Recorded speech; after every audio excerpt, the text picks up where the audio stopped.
The unfettered carnage of e-waste must be stopped.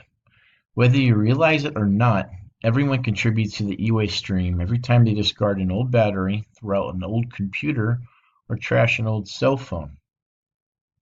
The damage caused by discarded e-waste affects everyone's health because when it is disposed of improperly, it can leach into the soil, causing contamination of the underlying groundwater and contaminating crops.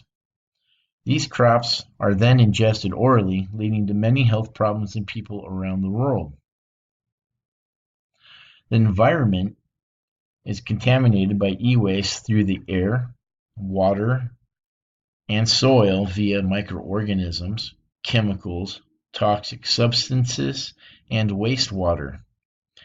It can lead to the destruction of many of the plants and animals in the surrounding area.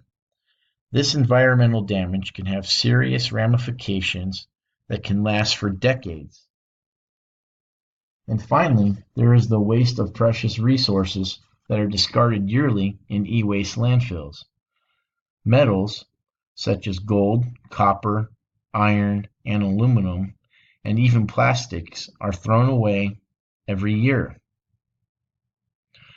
According to Connor Pope, who wrote an article called "Electronic Waste is Good for the Planet," many precious metals are being lost in e-waste landfills, and there is an untapped market potential for entrepreneurs willing to take the risk at recovering these resources.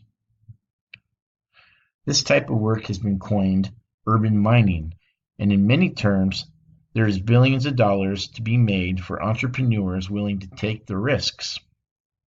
So in conclusion, we must act accordingly, or we will continue to reap the rewards of our own negligent actions.